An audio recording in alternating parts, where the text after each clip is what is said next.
जन्नत में जाने का टिकट अली बांटेंगे, जिसको टिकट देंगे अली वही जन्नत में जाएगा। तो आपका मर्तबा सुनकर और आपको देखकर मुझे खुशी हुई, तो मेरे लबों पे मुस्कुराहट आ गई। लेकिन हजरत अबू बकर फरमाते अली ये बताओ तुम मुझे क्यों देखकर मुस्कुराए? तो हजरत अली कहते मैंने भी हुजूर से सुना, हुजूर ने फरमाया है कि अली कयामत के दिन जन्नत में जाने का टिकट उसी को देना जिसके दिल में अबू बकर की मोहब्बत होगी। जिसके दिल में अबू बकर की मोहब्बत होगी उसी को टिकट देना। तो आपका मर्तबा सुनकर और आपको देखकर मुझे खुशी हुई। तो सहाबा एक दूसरे के मर्तबे को देखकर खुश होते, आज जलते हैं। इलेक्शन के टाइम है तो ऐसे ऐसे गुरहू तैयार हो जी है प्रधानी में, जिनका एक तो वोट मिले वाला। अगर कोई कहती कहा खड़े हो गया तो तुका को वोट दिए, कहना जीती चाहे आ रही, लेकिन हम फलानवक ना हो। ये जलन नहीं तो क्या है, ये हसद नहीं तो क्या है। सहाबे किराम की जिंदगी नमूने अमल है। अपने से किसी अच्छे को देखो तो खुश हो जाओ और जलो ना, बल्कि अल्लाह से दुआ करो इलाही ऐसे ही मर्तबा हमको भी अता करो। हसद करना, जलन करना ये मुनासिब नहीं है। एक हसदी था, बहुत हसद करता था। कहाँ? एक बादशाह थे, बादशाह के दरबार में हर तरह के लोग रहते थे। आलिम, मौलाना, डॉक्टर, वकील, इंजीनियर, प्रोफेसर, मर्द, औरत, हिजड़ा, मौलाना सब रहत रहे। एक मौलाना बैठे रहत रहे बादशाह के दरबार में। कोई दीन के मसला आवत रहे तो मौलाना जवाब दे देते रहे। शाम के जब चले लगे मौलाना तो बादशाह मुसाफा मिला, मुसाफा में यहाँ घेरा केस दे दे, वही से मौलाना की जिंदगी कटे। तो बादशाह के दरबार में हिजड़ा भी रहा है। हिजड़ा देखे तो कहीं चले हम लोग मेहनत करी थी दिन भर, तब 2 रुपया बैठे। कहीं मौलाना कुर्सी बैठ बैठ के घेरा कैसे लेके जा। हिजड़वा जलेला सोचिस की मौलाना भगावे थे। एक दिन हिजड़ा आवा बादशाह से कहने लगा बादशाह सलामत, इसको बिठा के क्यों पैसा देते? अरे दीन के रहबर है, आलिम है। कहीं मौलाना नहीं, कुछ कुर्ता पैजामा टोपी लगा ली, दाढ़ी लगा ली, दिखे मौलाना नहीं है। जाना नहीं फोकट में कहे देते। बादशाह के तुमका कैसे पता? हिजड़ा कैसे इजाजत दो। अब भाई मुझसे सवाल करे थे, कोई सवाल के जवाब ही नहीं दी, मौलाना है ही नहीं। तो बादशाह ने कहा पूछो। तो हिजड़ा ने मौलाना से कहा मौलाना बताओ। मौलाना भी गुरुआन में थे, बोल।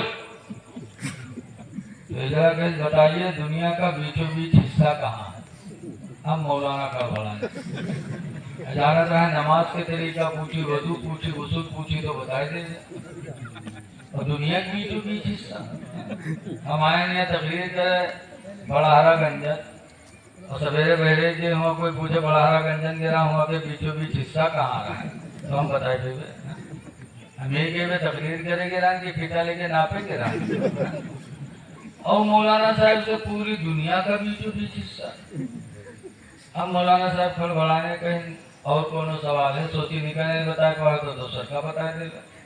तो हिजड़ा कैसा एक सवाल और कहीं का कैसे बताओ कि आसमान पर तारे कटते। अब यो को किताब में नहीं लिखा, उसका तो भगावे है ना मौलाना साहब। मौलाना साहब और परेशान, पूछे न कुछ। कहीं एक सवाल और कहीं का कहीं बताओ कि दुनिया में यहाँ मर्द कितने हैं औरतें कितनी हैं? अब बताओ मौलवी लोग जनगणना करो। यही को किताब में नहीं लिखा। मौलाना साहब ने और कौन सवाल है इनको यही 300 बताए थे। मौलाना साहब ने कहा बादशाह सलामत एक दिन का मौका दीजिए, परसों इन सवालों का जवाब मैं दे दूंगा। हिजड़वा के देखे हो, अगर मौलाना हो तो कुछ न कुछ बताओ कि नहीं बताओ। सिर्फ कुर्ता पैजामा पहले टोपी लगाया है, मौलवी मौलाना नहीं है। अब बादशाह की यकीन हुई आया तो डांटा मौलाना को, कहा जाए मौलाना नहीं थे तो बैठ बैठ के नजराना क्यों ले जाते थे यहाँ से? ठीक है जाओ, अगर परसों इन सवालों का जवाब नहीं दिया तो तुमको फांसी पे लटकाएंगे। और जमाने के बादशाह जो कहते थे करते थे। अब मौलाना घर का गए, कोनो किताब में लिखा है तो किताब देख है। करे बिस्तर इधर से उधर पलटे चढ़ा बुखार मौलाना के कि परसों तो फांसी हुई भी अब कौन किताब हो तब तो देखे बेचारे बड़े घर में इतने भैया मौलाना के धोबी जो कपड़ा धोत रहा है धोबी का कपड़ा लेके पहुंचा दरवाजा खटखटाई तो मौलाना निकले चेहरा उतरा धोबी कपड़ा देखते हुजूर कहा बात है बहुत परेशान हो कहीं कोई बात नहीं कहने कुछ तो बताओ कहने यार वो बादशाह के दरबार में एक हिजड़ा उसने कुछ सवाल किया है उसी में मैं उलझन में हूँ बादशाह ने कहा है कि परसों फांसी देंगे तो धोबी कहीं क्या सवाल किया इसे बताओ मौलाना कहीं जाओ यार अपन काम करो हमका पड़े रह गए कुछ बताइए तो क्या पूछा कहा 3 सवाल पूछा कहा क्या का पहला सवाल पूछा है कि आसमान दुनिया का बीचों बीच हिस्सा कहाँ दूसरा सवाल किया आसमान पर तारे कितने हैं और तीसरा सवाल किया है कि दुनिया में मर्द कितने औरतें कितनी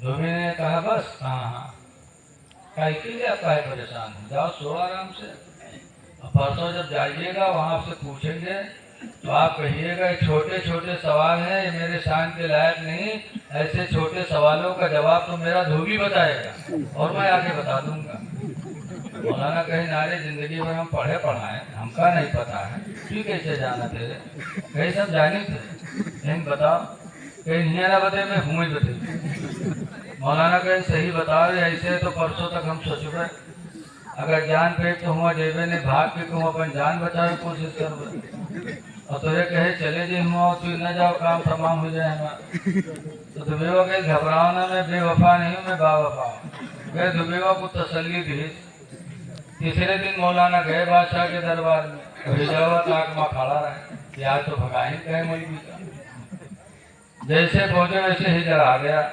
मौलाना ने कहा बैठ ये छोटे छोटे सवाल इन सवालों का जवाब मेरा धोबी बताएगा अच्छा कहाँ है धोबी कहाँ रहा है अब सब लोग धोबी का इंतजार करने लगे पूरी पब्लिक बादशाह सब इतने में धोबी गधा पर बैठा और सोटा लिए पहुंच गया गेट पर खड़ा हुआ अंदर आने की इजाजत मांगी तो इजाजत मिली तो धोबी गधाओं से उतरने गधा समेत बादशाह के कमरे में घुसेगा बैठे बैठे तो लोगों ने डांटा कहा अरे नालायक मैं अच्छे लोग आने के मौका नहीं पाते तू गधा ला रहा है नहीं गधा लेके आऊंगा कहने गधा नहीं ला सकता धोबी ने कहा बादशाह सलामत गधे को लाने दीजिए गधे के सवाल का जवाब गधा ही बताएगा कोई दूसरा नहीं बता सकता मैं गधा लेके आऊंगा शर्त लगा दिया तो इजाजत मिली धोबी गधा लेके अंदर पहुंचा गधा से उतरा हाथ में सोटा था ही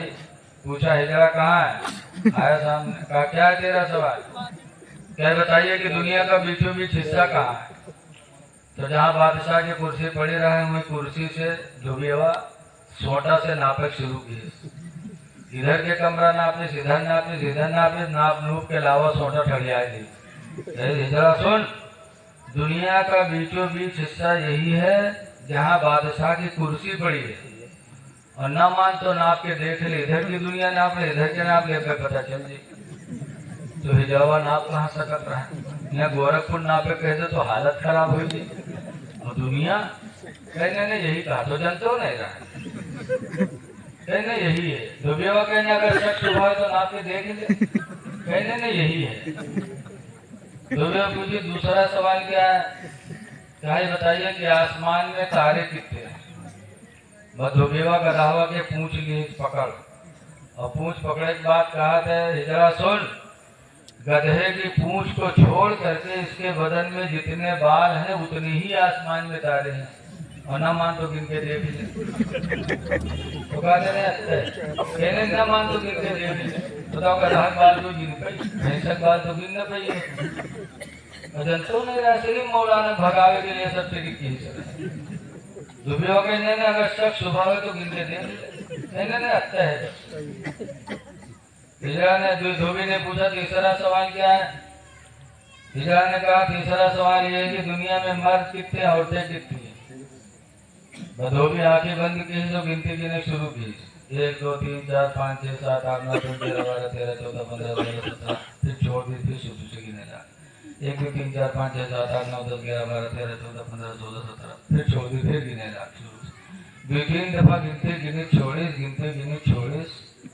वह हिजड़ा का पकड़िस, वही सोटा से पीटे लगा। हिजड़ा चिल्लाएगा, बादशाह बचाइए बचाइए। बादशाह ने कहा, अरे धोबी हिजड़े को क्यों मार रहा है? धोबी ने कहा, चुप रहिए, पहले इसको मार डालूंगा फिर बताऊंगा कितने मर्द हैं कितने औरतें। अरे ऐसा क्यों? कहा, हुजूर मैं मर्दों को गिनता हूँ कि उसमें घुस जाता है, औरतों को गिनता हूँ कि उसमें घुस जाता है। यार इसको पहले खत्म करो फिर बताऊंगा कितने मर्द हैं कितने औरतें। ये गिनती नहीं गिनने देता है। तब हिजड़ा ने हाथ जोड़ा, कहा, हुजूर बचा लीजिए, सब मौलाना को भगाने के लिए मैंने किया। लोगों, हसद न करो, हसद का अंजाम बहुत खराब होता है। किसी से न जलो। लिहाजा नबी करीम सल्लल्लाहु अलैहि वसल्लम की महफिल में आए हो, हसद से अपने आप को बचाओ, अपनी जबान को बुरी बातों से बचाओ। हुजूर ने फरमाया, माबैना रिजलैहि, अपने दोनों पैरों की शर्मगाह की जो हिफाजत कर लेगा, मेरी तरफ से उसके लिए जन्नत की जमानत है। हदीस पाक में हुजूर फरमाते, अलमरअतु इज़ा सल्लत खम्सहा, औरत जब 5 वक्त की नमाज पढ़ ले, वसामत शहरहा, और रमजान का रोजा रख ले, व अतात